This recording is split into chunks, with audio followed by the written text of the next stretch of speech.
Aí sim. E aí, Otávio? Com o terço no bolso já ou não? Isso aí.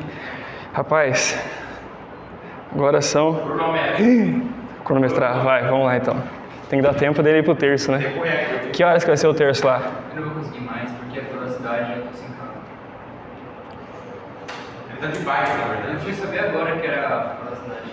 Ah, pega carona com nós. Vocês vão aí também? Quando terminar aqui, sim. Fechou. Vai caber? Vai. Quem vai? Não, agora eu lembrei, minha mãe vai ficar. Não, pensei na minha mãe, só que minha mãe vai ficar. Eu vou buscar ela só pelas 9. Hã? O mês passou. Claro. Tem um porta-mala também, qualquer coisa. Tem, a acho. Bom, vamos lá.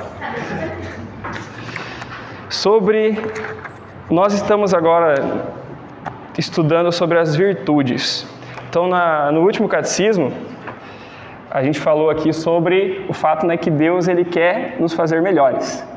E aí o modo como nós nos tornamos melhores é ganhando virtudes. E aí tem as virtudes humanas, que são aquelas que todos nós podemos alcançar pelo exercício. Então paciência, a virtude humana. Então todo mundo sabe que tem vários exercícios aí, né, diários, pra gente várias ocasiões para exercitar a paciência. E a gente vai se tornando paciente na medida em que uma vez ali a gente suporta, aí na outra a gente vai lá e faz mais um esforço para suportar, na terceira a gente faz mais um esforço, na quarta a gente já começa a fazer menos esforço. Na quinta começa a ser menos difícil segurar a ira.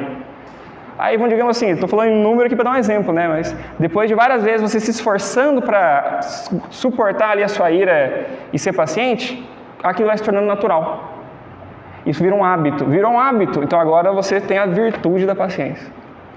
Então, uma das coisas importantes que o catecismo coloca aqui, quando ele define virtude, sim.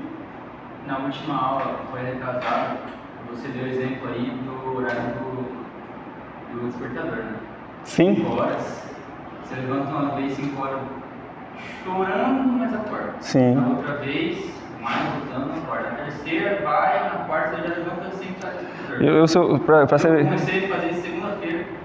Hoje, acordei com luta. Mas eu lembrei dessa A luta continua. Sim. E, como eu dizia, né, o catecismo deixa isso bem claro, né? Quando, então, a gente pode dizer que a gente adquiriu a virtude? Quando ela vira um hábito. Então, isso a gente está falando aqui de algo propriamente humano, ou seja, algo que a filosofia, por exemplo, de um Aristóteles, de um Platão, eles falam disso aqui. Quando eles falam da vida da busca da felicidade, né, o Aristóteles, ele vai lá e vai dizer, olha, o caminho da felicidade é o caminho da virtude. Então, se um homem quer buscar aquele máximo de felicidade que humanamente pode se alcançar, o caminho é virtude. Aí ele vai falar da prudência, da temperança, né, justiça e fortaleza. Que são as virtudes cardeais, virtudes humanas. Mas nós vimos então que as virtudes são humanas, ok? Mas Deus quer infundir pela graça as virtudes em nós. E aí existem virtudes que são totalmente sobrenaturais, que são aquelas que a gente chama de teologais, que são a fé, a esperança e a caridade. Então, beleza, prudência, temperança, justiça e fortaleza, a gente pode adquirir por si mesmo, sem fé? Pode, exercitando. Você toma a decisão ali, eu quero ser mais, como é que fala? Eu quero ter mais autodomínio, temperança, no comer. Você exercita, você consegue, você não precisa crer em Deus para isso. Você não precisa. Mas o fato é o seguinte, nós que cremos em Deus, e Deus, Ele quer nos dar graças para ajudar a gente a alcançar elas plenamente. Então Deus vai ajudar, inclusive, a gente a conseguir essas virtudes humanas. Mas a gente tem que cooperar, a gente tem que buscar cooperar com Ele. Agora, tem essas virtudes, então, que nenhum ser humano consegue ter se Deus não vir ali e dá. É a fé, a esperança e a caridade. São totalmente sobrenaturais. Aí beleza, vai falar, fé, peraí, mas fé é crer em alguma coisa. Puxa lá o dicionário, né? Ter fé é crer em algo.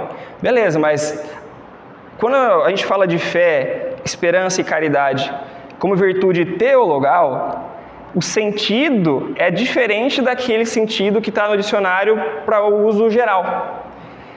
Quando se fala de fé, esperança e caridade dentro da igreja, significa aquilo que está aqui no catecismo, que é algo sobrenatural. E é muito específico. Então, por exemplo, o Nicolas falou para mim, eu vou no catecismo hoje à noite. Aí eu confio nele. Aí eu falo, não, o Nicolas vai no catecismo hoje à noite, eu vou esperar ele lá. Eu tenho fé no Nicolas, mas é uma fé humana. Quando que vai ser uma fé teologal? Quando eu estou diante de uma realidade que Deus revela. E eu acredito naquilo que está revelado por causa que quem revelou foi Deus. Crer em Deus e crer naquilo que Deus revelou, principalmente esse, crer no que Deus revelou, nas verdades da fé, é um dom de Deus. É a virtude logo da fé. Que a gente deve pedir em oração. E deve pedir, meu Deus, aumentar a minha fé, me dê fé. Por quê? Existem verdades que nós alcançamos pela razão. Por exemplo, essa de que Deus existe. Vários filósofos chegaram ao longo dos séculos à conclusão. Um Criador de todas as coisas existe. Ele é todo poderoso, ele é bom, etc. Agora, que Deus se fez homem na pessoa de Jesus Cristo e se encarnou, isso é uma verdade revelada pelo próprio Deus. E nenhum ser humano antes, pela própria razão, ia conseguir imaginar e falar, não, se Deus existe, Deus existe e Ele vai se encarnar para nos salvar. Não passa na mente do ser humano isso. Isso aconteceu, é um fato, mas nós sabemos disso como? Por revelação, porque o próprio Deus falou. Como Ele fez isso? Aí já começa a bugar o nosso sistema, aí a nossa razão já começa a bugar. Outro exemplo. Relembrando, a razão chega à conclusão de que Deus existe e que Ele é uno. A razão demonstra que Deus é um e não pode haver mais, nem outro. Platão chegou nisso, Aristóteles demonstrou isso. Agora, saber que Deus é uno e trino, ou seja, Ele é uma única substância, mas em 3 pessoas, Pai, Filho e Espírito Santo, a razão não alcança, ela não demonstra. E como que nós sabemos disso então? Porque o próprio Deus revelou. Jesus, que é Deus feito homem, falou do Pai e do Espírito Santo e do Filho, que é Ele. E mandou, inclusive, a igreja ir em missão e batizar para fazer as pessoas fazerem parte da sua família, a família divina, que é a igreja, batizando-os em nome de Deus, que é Pai e Filho e Espírito Santo. Então, por isso, a igreja crê nessas verdades. Agora, ficou muito claro para vocês, né? Essas verdades, como a gente não alcança pela razão natural, não é que ela seja contrária à razão. É simplesmente que a razão não alcança. Ela não demonstra. Aquilo é um mistério. Essas 2 coisas que eu falei para vocês, o fato de que Deus se encarnou, se fez carne, e o fato de que Deus é unitrino, são mistérios da fé. A igreja usa a palavra mistério para falar dessas coisas que não são contrárias à razão, mas não são alcançáveis por ela. A razão é limitada, porque ela é parte do nosso composto humano limitado. Aquilo que transcende a nós como é Deus, vai ter realidades envolvendo Deus que transcendem também a nossa razão. E aí como é que fica? Como é que eu ia saber que Deus é unitrino? Como é que eu ia saber que Deus se encarnou, se o próprio Deus não falasse? O fato é que Deus falou.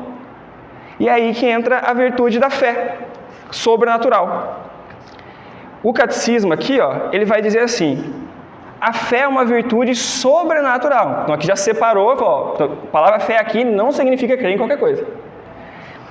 Ela é infundida por Deus em nossa alma e por ela, nós, apoiados na autoridade do mesmo Deus, cremos ser verdadeiro tudo o que Ele revelou e que por meio da igreja nos propõe a crer.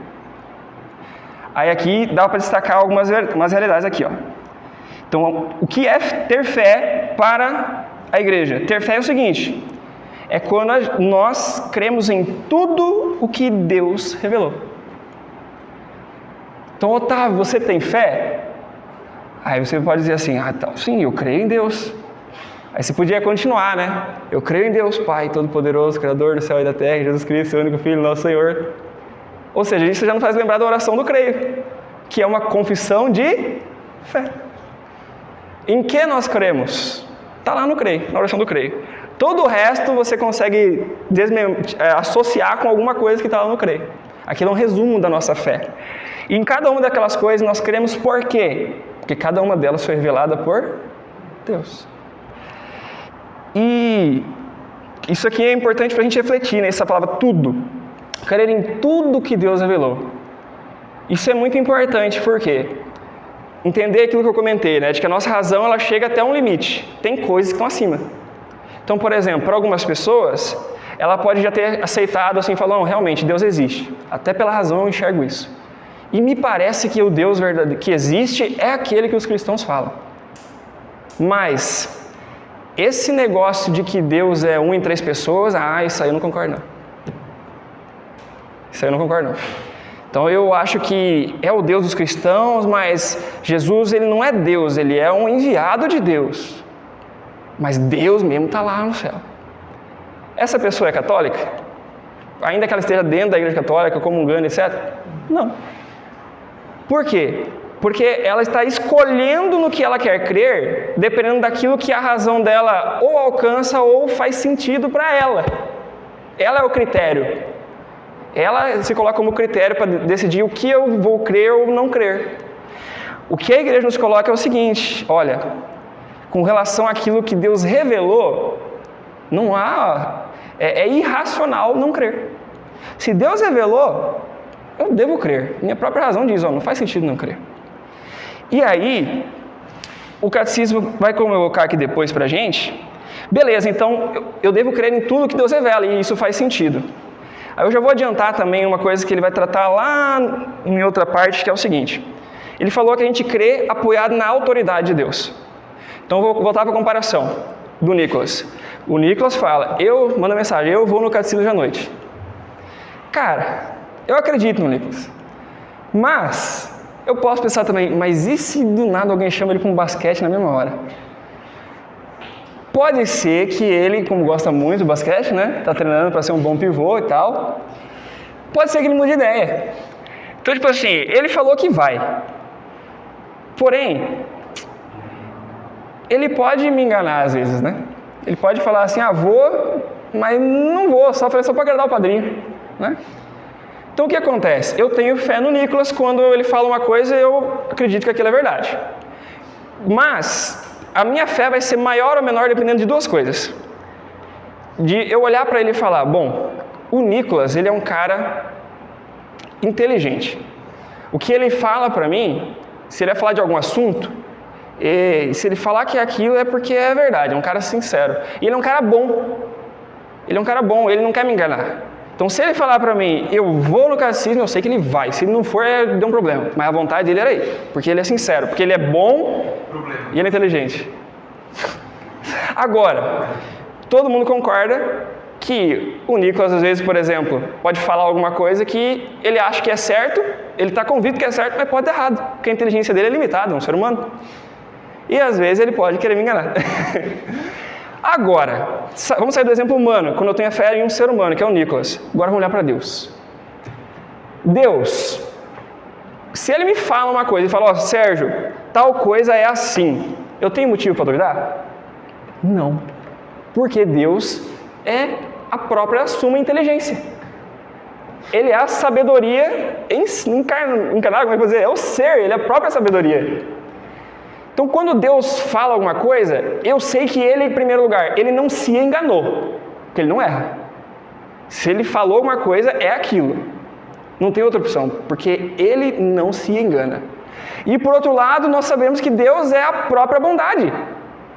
Então, além de se ele falar, eu sei que ele não erra, se ele falar, eu também tenho a confiança de que é verdadeiro, porque ele, além de não se enganar, ele não engana.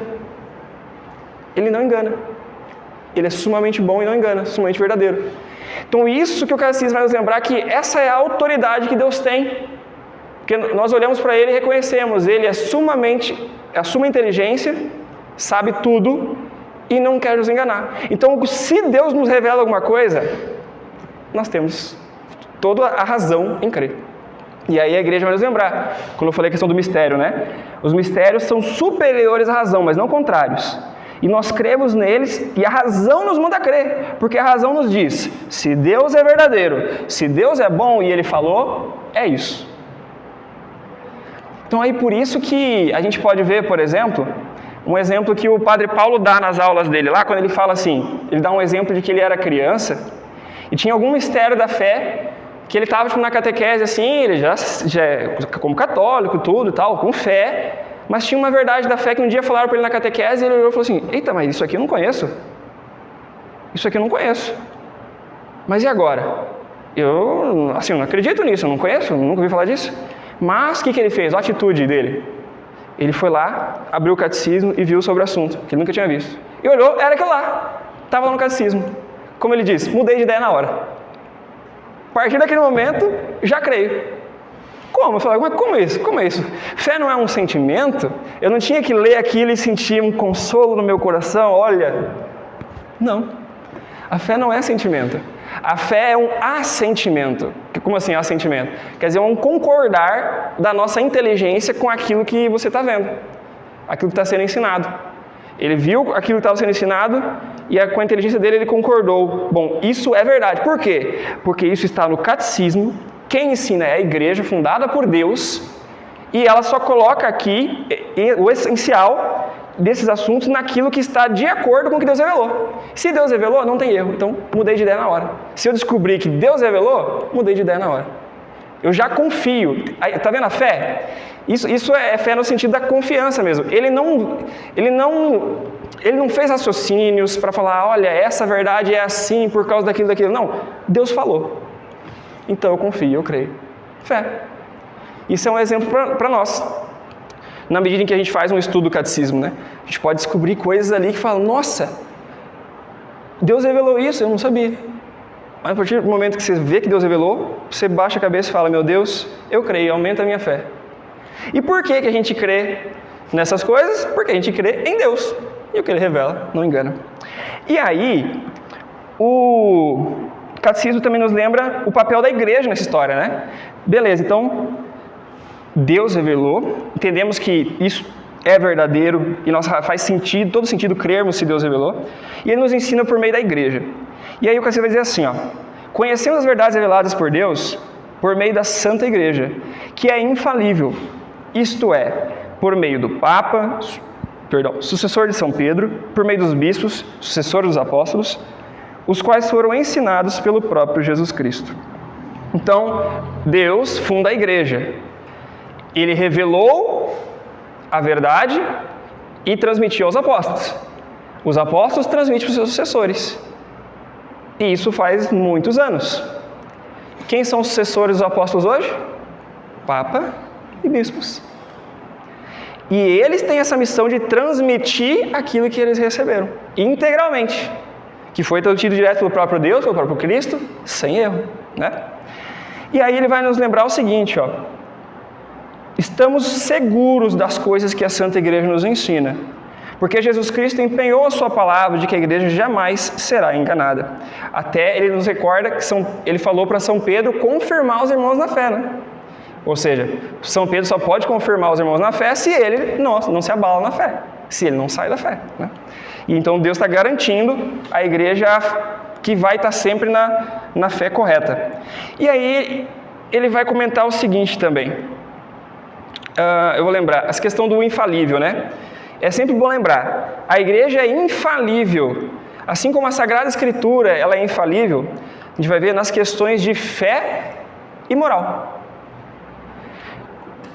A igreja, a Sagrada Escritura não é infalível em física, em química, em biologia. É naquilo que diz respeito à nossa salvação. Fé e moral. Então a gente não pode esquecer disso também. E outra, o Papa e os bispos que devem ali transmitir essa doutrina para nós podemos olhar e falar assim para eles, tá, mas o Papa e os bispos também são humanos que nem o Nicolas. Portanto, a inteligência deles também é limitada e até a bondade deles também pode ser falha. Pode haver maldade às vezes no coração, né? Então, eu não posso olhar para eles de imediato e pensar que eles vão ser como Deus, né? Que compreendem totalmente e não enganam ninguém.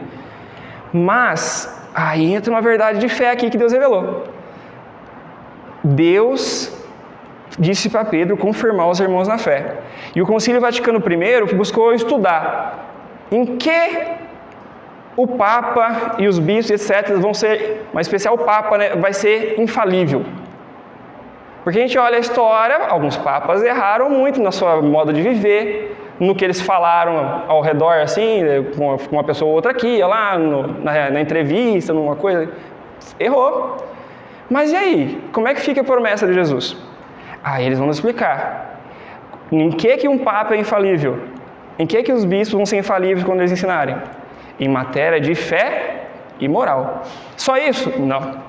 Tem mais uns critérios. Tem uns 4 critérios lá que ao mesmo tempo tem que estar juntos. Acho que eu não vou lembrar de cor, mas depois eu mando no grupo para vocês, tá? Ele tem que falar sobre o assunto de fé e de moral. Ele tem que falar para a igreja toda. Ou seja, ele não pode estar falando... deixa eu falar um negócio para você aqui, Otávio. Tal coisa é assim, ó. Aí Otávio... Mas, pá, será que é assim mesmo? Não. Ele tem que ser algo para a igreja toda. Tá lá assim, num concílio, por exemplo. Tá aqui os bispos representando toda a igreja, os bispos do mundo inteiro. Aí aqui ele vai falar tal coisa. Além disso, ele tem que falar exigindo a fé. Dizendo, todos os católicos têm que crer nisso aqui. Isso aqui não é opinião. Isso aqui não é opinião.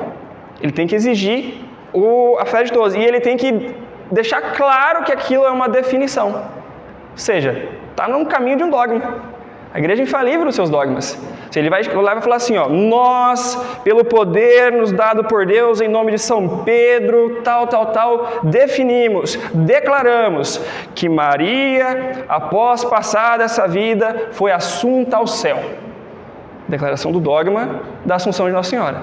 Declarou assim, ó, para a igreja toda, declaração solene, deixando toda a clareza que isso tem que ser crido por toda a igreja. Nisso o Papa é infalível. Faltou isso? Infalível não vai.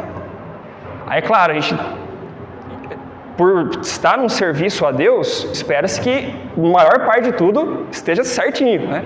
Mas você não pode exigir a infalibilidade fora daquelas condições. Tá bom? É bom esclarecer isso também. Enfim, ok, então, Deus nos revela por meio da sua igreja. E como que a igreja, aonde que a igreja acessa para nós o conteúdo da revelação?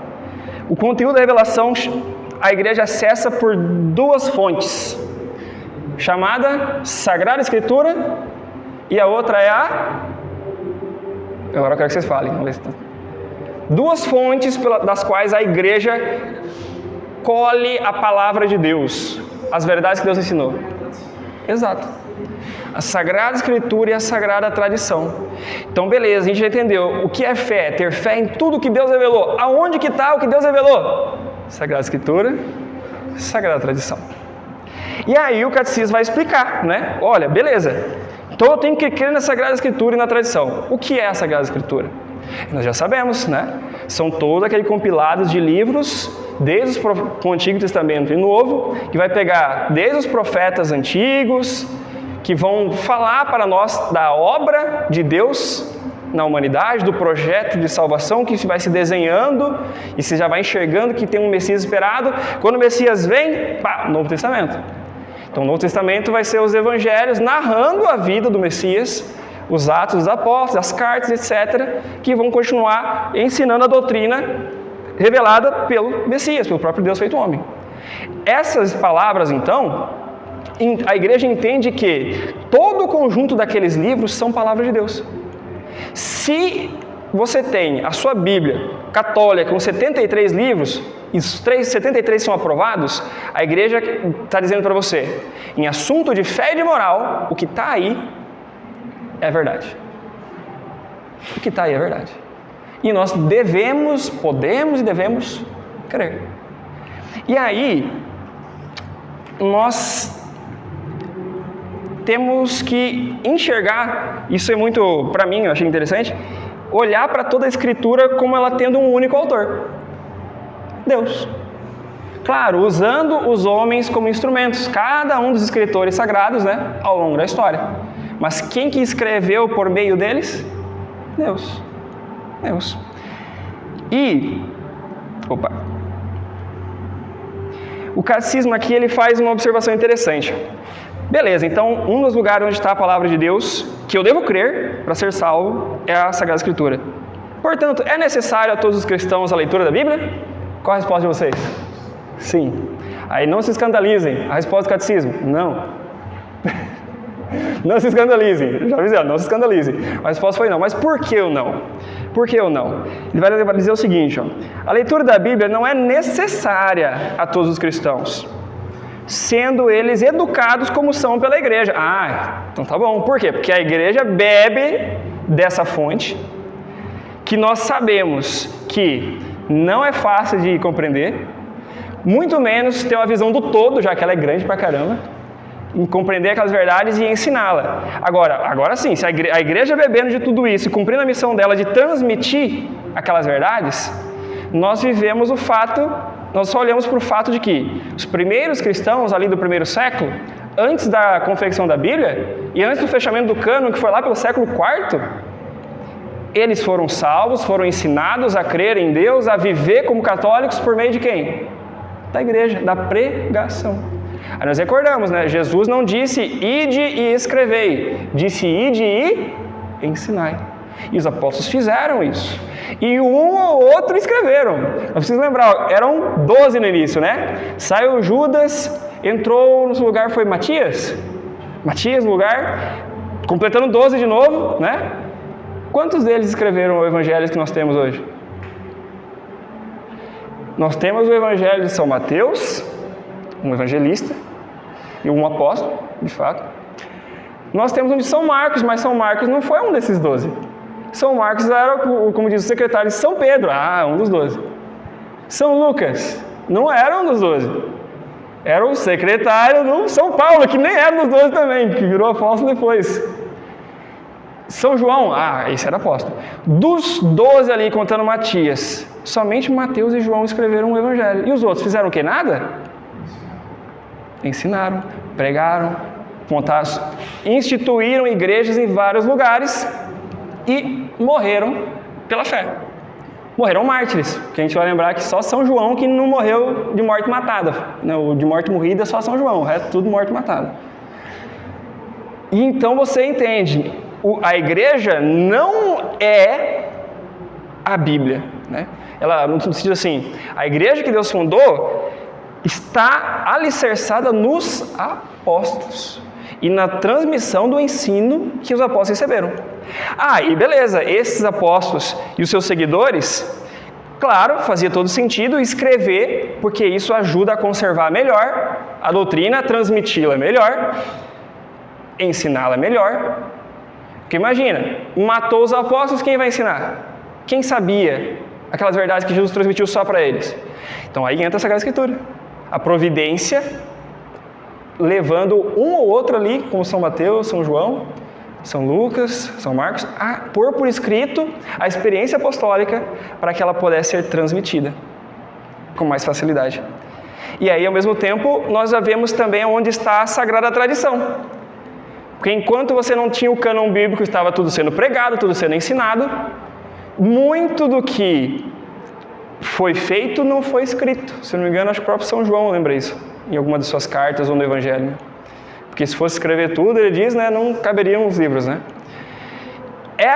O que seria então agora essa segunda fonte, que é a Sagrada Tradição? Ela é a palavra de Deus não escrita. Aí você fala assim, mas peraí. Se tem uma palavra escrita aqui, e alguém me atesta e bate o carimbo, a igreja bateu o carimbo, isso aqui veio lá do tempo apostólico, foi conservado nas igrejas católicas, que o bispo garante, esse escrito aqui foi de São Mateus, foi de São Marcos, é verdadeiro, isso que não é uma invenção. Aí a igreja lá bate o martelo, confiamos, é isso mesmo. Está aqui, temos algo escrito. Então a gente também confia. A igreja bateu o martelo, a gente também confia. Então aqui está a palavra de Deus. Mas aonde vai estar essa tradição? Onde vai estar essa tradição? Pode ser qualquer coisa, então, pode ser tradição? Se alguém chegar e falar para mim, não, mas isso aqui é a tradição da igreja, então eu vou aceitar assim? Aí nós temos que ter uma noção, né? Aonde eu vou encontrar essa tradição? Porque o que é essa tradição? É a palavra de Deus não escrita, mas comunicada de viva voz por Jesus Cristo e pelos apóstolos. E transmitida sem alteração de século em século por meio da igreja até nós. Então, ó, vamos imaginar isso mesmo. Jesus falou lá, São Pedro, São Paulo, assim, ó, tal coisa, é assim. Jesus subiu ao céu. São Pedro e São Paulo não escreveu. São Paulo escreveu, né, algumas cartas, mas também não vai ter escrito tudo lá. E aí São Paulo chega lá para Timóteo, ó, você vai ser bispo dessa igreja aqui, ó, tal coisa é assim, assim, assado. Timóteo vai instituir um próximo bispo, mas ele vai ensinar, ó, São Paulo me ensinou que tal coisa aqui, que não está lá nas cartas, não está lá, não está nas cartas, isso aqui, ó, ele me passou, é assim, assim, assado. Aí isso vai chegando no ouvido, aí vai chegando no ouvido de algum padre que vai lá e resolve pôr por escrito. Ó, me chegou como tradição apostólica que tal coisa é assim, assim, assado. Um padre desse pode ser um daqueles que a igreja olha lá no passado e chama eles de padres da igreja. Vocês já ouviram falar dos santos padres? Já ouviram falar? A igreja chama de santos padres alguns padres em específico que viveram lá naquele período ali, desde da era pós-apostólica ali, até o século VII, VIII, se eu não me engano, mais ou menos. Aí você vai ter nomes como Santo Atanásio, Santo Agostinho, Santo Ambrósio, São Cirílico de Jerusalém, São Gregório de Nazianzo, quem mais? Lembrar agora, São Policarpo de Esmirna, que foi discípulo de São João. Então você imagina, você pega um texto de São Policarpo, nós temos. Eu tenho lá em casa, só não li ainda. Você imagina, aquele cara, chega a arrepiar, ó, ouviu de São João, cara. Você já arrepia de pegar o evangelho e falar assim, pô, eu ouvi direto do Deus, Jesus. Mas o cara também ali, pô, ouviu direto de São João, cara. Esses caras foram por escrito muito do que eles ouviram e chegou até eles, e eles atestam. Aquilo veio dos apóstolos. Aquilo sim a igreja vai olhar e vai falar, isso aqui então, ninguém mexe. Isso aqui é revelação divina para os apóstolos que chegou até nós pelos outros bispos e padres, e é certeza de que é revelação divina. E se é revelação divina, é verdade. Isso não pode ser alterado. Então, o catecismo coloca aqui, ó, os ensinamentos da tradição são contidos principalmente nos decretos dos concílios, nos escritos dos santos padres, que é esses padres que eu fiz vocês imaginarem aí, e dei alguns nomes de exemplo, nos atos da Santa Sé, nas palavras e nos usos da Sagrada Liturgia. Até eu li essa semana um livro de História da Missa. E aí, no livro de História da Missa, o autor pega e fala assim, ó, tá bom, vamos entender como a missa começa onde? Aí ele vai lá e lê a Última Ceia. Jesus celebrou a primeira missa. E ele continua com os apóstolos, vai lá, São Paulo, uma das suas cartas está lá, ó. O que me foi transmitido é isso, na noite que ia ser entregue, ele narra exatamente a missa. São Paulo dizendo, ó, é isso que nós fazemos. Abençoamos o cálice, o pão, e é o corpo de Cristo. E quem come e bebe do corpo e sangue de Cristo indignamente, comunga a própria condenação. Ainda dá uma puxada de orelha legalizada, né? Beleza, e depois dos apóstolos? Os santos padres. E aí o autor vai lá e puxa São Justino, viveu lá pelo ano 150. Então você imagina, São João morreu lá pelo ano 100. 150, cara, tá ali, velho. Tá na esquina, né? Tá pertinho. E vocês vão cair o queixo. Você vai lá e lê o que São Justino escreveu sobre o modo como celebravam a Eucaristia. E você vai ver procissão de entrada, você vai ver a leitura das cartas dos apóstolos, do Antigo Testamento, você vai ver a leitura do Evangelho, você vai ver a homilia, você vai ver as preces, você vai ver a comunhão. E você vai falar assim, cara, é o que a gente vive hoje. E aí você vai entender por que a igreja celebra a missa do jeitinho que é hoje, mesmo que alguém fale, isso é chato, isso aqui, mas olha, o culto protestante está trazendo muito mais gente. Vamos botar uma parede preta aqui, uma bateria lá no altar, umas guitarras aqui, vai encher isso aqui, cara. Yes! Por que a igreja não faz isso? Porque a revelação divina, a celebração da Eucaristia, deve ser feita para nosso bem, e o modo como ela deve ser feita nos chegou por meio da tradição. Porque esses caras aqui dizem, a gente faz assim, assim, assado, lá desde o ano 150. E os concílios, a oração do creio, nós sabemos, é o resumo da fé, nós estamos falando de fé aqui, em que eu devo crer? No que está na oração do creio. Quem definiu aquela oração? Concílio de Nicéia, 325 depois de Cristo, fez aquele resumo para lembrar para a igreja, olha, o que nós sabemos que a revelação dos apóstolos, divina, que nos chega meio dos apóstolos, é o quê? Cremos nisso, nisso, nisso e aquilo. E eles chamaram aquilo de símbolo dos apóstolos.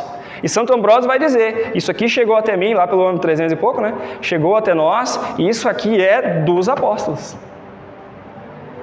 E aí, quando a gente faz aquela oração do creio maior, né? O niceno constantinopolitano, é porque depois de alguns anos, o concílio de Constantinopla nos relembrou algumas verdades sobre o Espírito Santo que estavam sendo negadas. E aí não ficou restrito a creio no Espírito Santo na Santa Igreja Católica, que é o que a gente reza normalmente, que é o mais enxuto. Creio no Espírito Santo, Senhor que dá a vida e procede do Pai e do Filho, e com o Pai e o Filho é adorado e glorificado, porque é Deus. Estavam negando que o Espírito Santo era Deus. Então ele bate lá. O que os apóstolos ensinaram? O que Deus revela na Escritura e a tradição nos mostra? O Espírito Santo deve ser adorado, porque é Deus. Não é outra coisa. Não é um outro anjo ou coisa assim. Ou seja, né, concílios batem o martelo e mostram para a igreja. Isso aqui é revelação divina. Isso aqui a gente tem que crer. Quem não crê nisso está errado. Está na heresia. Está no erro com relação à fé. Agora, fora disso daqui, daquilo que é certeza que foi revelado, aí a gente discute. Aí os teólogos debatem. Mas dentro do que é revelado, teólogos que baixem a cabeça e reconheçam a autoridade divina. Tenham fé. Ou seja, baixa a cabeça é isso, tenham fé, porque isso aí é revelação divina.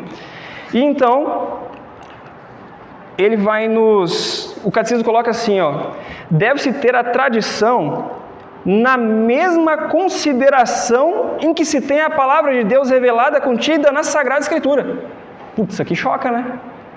Porque é comum a gente pensar que é normal, assim, antes de ter uma catequese sobre isso, você vai falar, não, cara, a verdade é só Bíblia, só a Bíblia. A igreja está lembrando, não é só.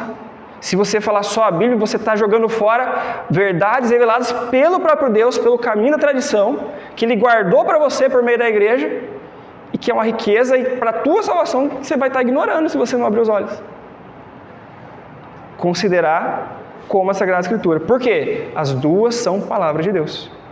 Não se contradizem, se complementam e alimentam a igreja.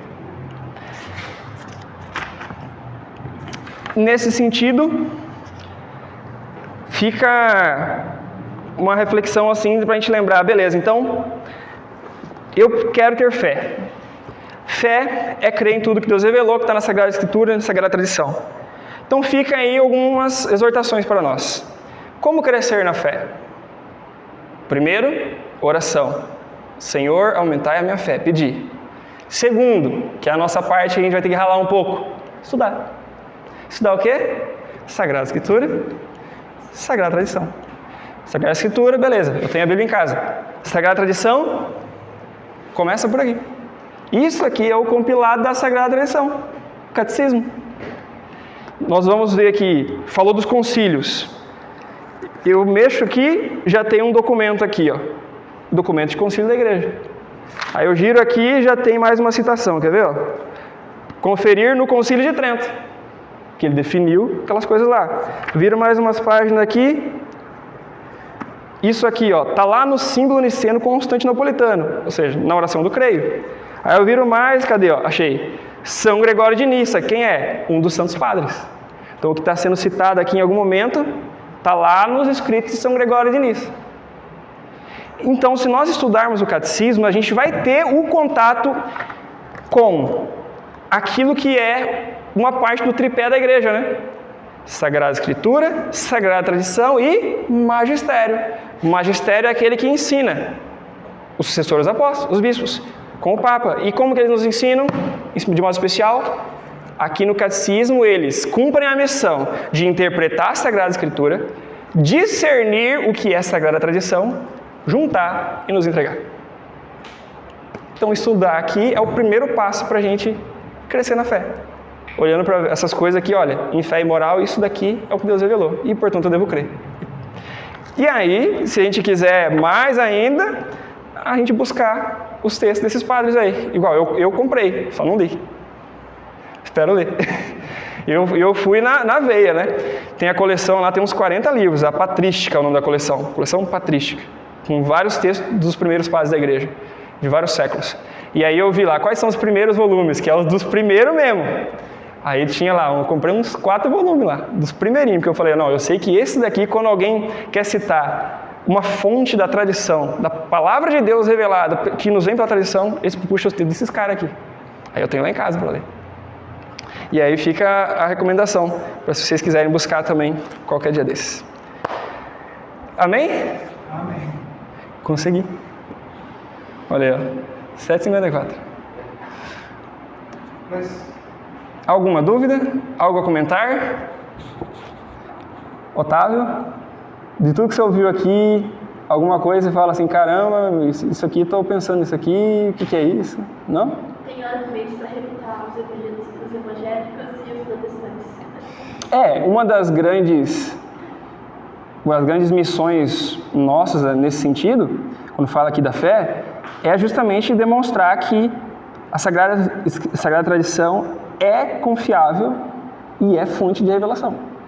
E negá-la é negar, de certo modo, a Deus. Porque é o mesmo Deus que nos revelou ela. É uma dificuldade que a gente tem que ter, às vezes, quando for discutir com um protestante, né? Ele vai... não só a Escritura não funciona. Não funciona. Mas aí é bom ler alguns livrinhos sobre isso. Eu peguei um livrinho para ler lá, que aí um livrinho vai na veia. Aí ele vai puxando citações de São Paulo, mostrando que São Paulo fala da Sagrada Tradição, que, portanto, o próprio apóstolo nos manda olhar para a Sagrada Tradição. A Bíblia nunca fala que só a Bíblia é fonte de revelação, e, no entanto, ela fala da Sagrada Tradição que São Paulo. São Paulo diz lá, não lembro se é para Timóteo, né, guardai as tradições que receberam minha de carta ou viva voz. O que é o viva voz? É a tradição. Então, se vocês quiserem, né, compreender mais do porquê que a igreja reconhece que a tradição é confiável e é divina, vocês vão encontrar. Desde a citação da Escritura e desde a citação dos primeiros padres. Os primeiros padres da igreja reconheciam totalmente ali a Sagrada Tradição. Fazia todo sentido, né? Na época, antes do 3º século ali, você tinha várias igrejas onde não tinha a Sagrada Escritura. Não tinham nem batido o martelo para saber ainda o que realmente dava para confiar, né?